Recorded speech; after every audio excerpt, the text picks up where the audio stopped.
After the reshuffling around in the last video, I was mostly happy with the layout, but there was just one area that didn't quite sit right with me, and it was on this table.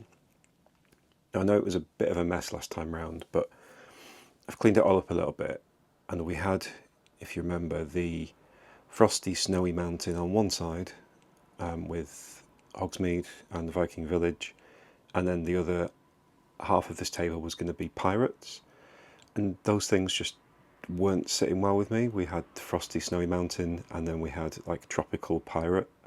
It just wasn't working. Then I saw an Instagram post. I forget who by, but I'm going to hopefully remember to put it on the screen. And they combined the Italian Riviera and the fishing store and the lighthouse, and I think the Jaws set as well, into one like coastal diorama, and it just looked brilliant. And it was a really good use of those sets, and they did it in quite a compact space, relatively compact space. I thought that would be much better as a companion to the pirates than the mountain would have been. And also, when I tried it out, I thought we could try putting the A-frame cabinet at the back, because I've never quite found a home for that either. But I'm really quite pleased with the fact that we can make something out of this. It can be its own little isolated story. The Mosasaurus probably isn't going to stay there, but it's cool. But yeah, we've got now a little like coastal village on this side, and then we can do pirates on this side. Over the past few days, Tortuga has arrived. It's just hanging out down there. So I think the plan now is to put Tortuga along that back stretch there where Eldorado Fortress is. And I have finally gotten round to repairing Barracuda Bay after the incident, which was fun. This is the third time I've built this now, and I never really get tired of it. It is one of my favourite sets, probably one of my top 3 sets.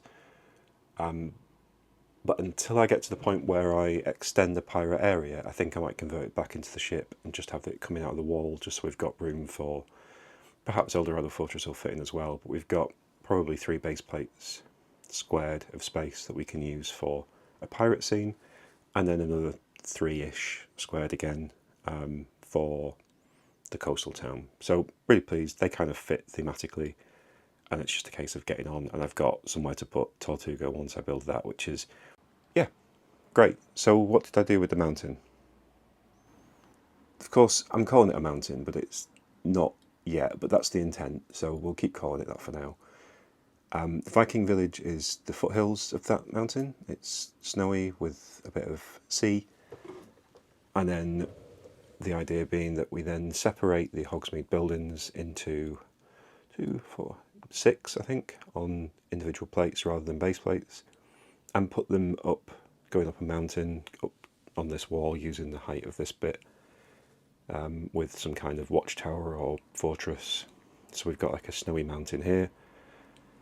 That meant reducing some of the space here for the forest and the wetlands, but it actually didn't. What it meant was reducing the space for Medieval Village. And if you watched the video a couple of weeks ago where I compared the 3 villages, Medieval Village was the weakest, in my opinion, of the 3 that I compared: the Viking Village, Hogsmeade, and the Medieval Village. I don't love it.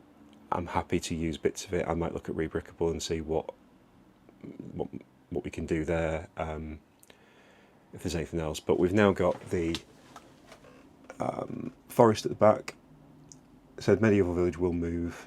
We've got the castle at the top, and the castle is half open at the moment, so we could close that back up again, which would give us a bit more space for village, something villagey. I've built Orient Express this week, which was awesome. Could have done with another carriage, but actually it won't fit. It fits perfectly on this bit. I did consider getting the parts from another carriage, but there's no point, it won't fit on the thing. But the plan here is that we'll have a tunnel over on this side, like, again, continuing the mountain up onto the castle scene, a tunnel for the water to flow down somehow, and then it will be like a viaduct almost going across here. Blacksmith is going to go. That's not the right scale for everything else. It's been built like that for it since I bought it. It was a few years ago now. It's time to put that away for the time being. I do love it, but it doesn't quite fit. Again, might look re-brickable for something else. Re-brickable. Did I say that right? Anyway, yeah, might look to that for something else. Not sure the tall neck's going to stay, but we have this area here that will be more wetlandy.